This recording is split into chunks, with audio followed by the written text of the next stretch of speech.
Komið sæl, ég heiti Hervör Alma og kennari við félagsráðgjafadeildina. Í deildinni eru núna 150 nemendur og við erum 13 fastráðnir kennarar og auk þess koma fjölmargir stundakennarar sem eru að vinna sem félagsráðgjafar á vettvangi og koma inn til að kenna með okkur. Til þess að öðlast starfsrétt í félagsráðgjöf þurfa nemendur fyrst að ljúka grunnnámi sem 3 ár til BA-prófs og síðan að bæta við sér 2 árum í meistaranámi. Og þessu þarf að ljúka til að mega kalla sig félagsráðgjaf og ég kem nánar að því síðar. Nám í félagsráðgjöf gæti átt við þig ef þið langar til að vinna með fólki til að bæta líf þeirra og aðstæður. Ef þú hefur áhuga að vinna að samskiptum fólks, hvernig fólk hegða sér hvort við annað, en félagsráðgjöf gæti líka verið leið fyrir þig ef þú hefur áhuga á því að leita lausna á félagslegum vanda og bæði fólks og einstaklinga og samfélaga. Og svo ekki síst ef þú vilt eiga kost á fjölbreyttum og krefjandi framtíðarstörfum, en þau eru fjölmörg í boði. Námið í félagsráðgjöf undirbýr nemendur undir það að vinna með einstaklingum, fjölskyldum og samfélögum að því að bæta lífsgæði, aðstæður og umhverfi.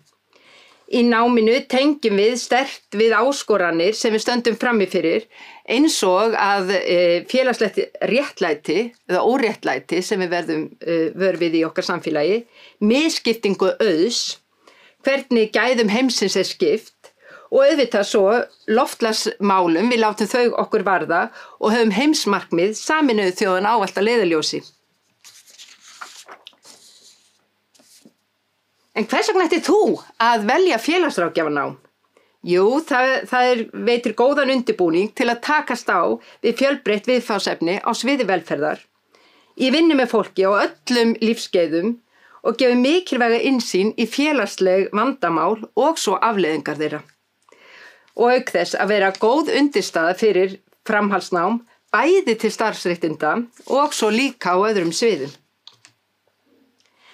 Megin viðfangsefni félagsráðgjafar snúa að því að styðja fólk við að ná fram breytingum í lífi sínu. Þetta svona eins konar brúarsmíð. Dæmi viðfangsefni gæti verið eins og vernd barna, ofbeldi og vanræksla.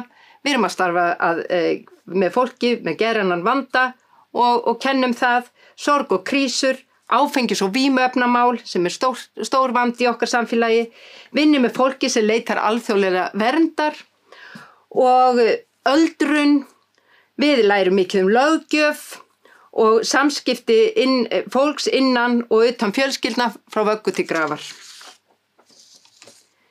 Ég nefndi hérna áðan að BA-námi væri góð undirstaða fyrir framhaldsnám og þess vegna bjóðum við upp á fjölbreyttar leiðir til framhaldsnáms eftir að BA-próf hefur verið lokið og nemendur þurfa að ljúka því til þess að komast í framhaldsnám með fyrstu einkunn sem 7.25 og þá eru fjölmargar leiðir opnar og vinsælast kannski hefur verið eðlilega meistaranám til starfsréttinda en þar erum við með fjöldatakmörkun. Það eru 40 nemendur sem komast þangað á ári í það nám og þegar fólk hefur lokið því fær það réttindi til að kalla sig félagsráðgjafa og vinna sem slíkir. En síðan eins og þið getið lesið á heimasíðun okkar eru aðrar leiðir sem nefndar eru hér og síðan það sem við köllum diplómalínur sem eru svona styttri námsleiðir og það bjóðum við upp á í barnavernd, starfsendurhæfingu, handlestuppfræðum, réttarfélagsráðgjöf, skólafélagsráðgjöf og svo framvegis. En þið getið lesið nánar það inn á síðun okkar eins og ég sagði. Að loknu námi þá eru fjölmargir valkostir, fjölbreytt störf á vettvangi sem bíða félagsráðgjafa. Ég ætla kannski fyrst að gefa ykkur smá innsýn inn í hvað gæti boðið ásamt örugglega ýmsu öðru sem ég ekki nefna hér, en barnavernd, en félagsráðgjöf og í okkar deild, það eina fagið sem menntar barnaverndarstarfsmenn sérstaklega.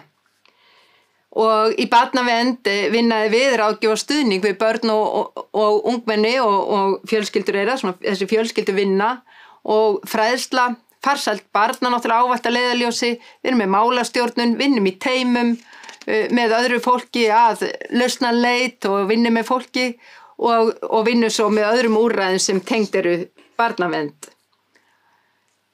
Við vinnum innan velferðarþjónustu, félags- og fjölskylduþjónustu og vinnum þar að málefni aldraðra, málefni fólks með fötlun, vímuefnavanda, fólks að erlendum uppruna, í skólaþjónustu og samfélagsvinnu og svo skólafélagsráðgjöf nefni ég þarna sem nú í rauninni sér námsleið. Og þeir félagsráðgjöf sem starfa að skólafélagsráðgjöfu eru yfirleitt staðsettir út í skólunum, í grunnskólum eða framhaldsskólum til dæmis. En svo innan heilbrigðisþjónustunnar að þar vinna félagsráðgjafar að stuðnings- og ráðgjafarviðtölum, oft tengt réttindum og lagalegum réttindum fólks og svona styðja það í gegnum þetta flókna kerfi sem við búum við. Þar fer fram fjölskylduvinna, hópmeðferð, fræðsla. Þetta oft unnið í þverfælir teymisvinnu með öðrum heilbrigðisstarfsstéttum. Og þessi vinna gæti farið til dæmis fram á sjúkrahúsum, heilsugæslu, öldrunarþjónustu og mörgum öðrum stofnunum, heilbrigðisstofnunum. En svo endurhæfing, endurhæfing hefur vaxið mjög í starfi félagsráðgjafa á síðustu árum og tengt stundum félags- og fjölskylduþjónustu, en það stuðningsþjónustu og stuðningsviðtöl, fræðsla af ýmsu tagi og minni aftur á að ég bara nefna dæmi og starfi felst í mörgu öðru en akkurat því sem ég nefni hér, en starfstæðin gæti verið eins og virk starfsendurhæfing, Reykjalundur, Grensás, Kristnes við Eyjafjörð og svo innan fangelsa, þjónusta fangelsismálastofnunar og þjónusta við fólk í afplánun. En svo hefur farið vaxandi að félagsráðgjafar starfi sjálfstætt í allskyns ráðgjafa og stuðningsviðtölum og ég nefni hérna bara nokkra staði sem hérna, og þetta alls ekki tæmandi listi svona úrræði eða staði sem eru hérna félagsráðgjafar vinna eins og Bergið sem hérna úrræði sem fyrir börn og unglinga, Vopnabúrið sem líka ætlað ungmennum og unglingum og eins og þið sjáið á listanum að þá þetta fjölbreytt viðfangsefni sem kannski nöfni meira lýsandi en önnur. En við erum með marga nemendur eins og við sögðum en ávallt pláss fyrir fleiri og við fjölmörg störf sem eru í boði og það vantar mikið félagsráðgjafa á vettvangi þannig að við bíðum spennt eftir að vaxa og dafna og bíðum líka spennt eftir því að taka á móti þér í námið. Hlökkum til að sjá þig í félagsráðgjafarnámi. Takk fyrir.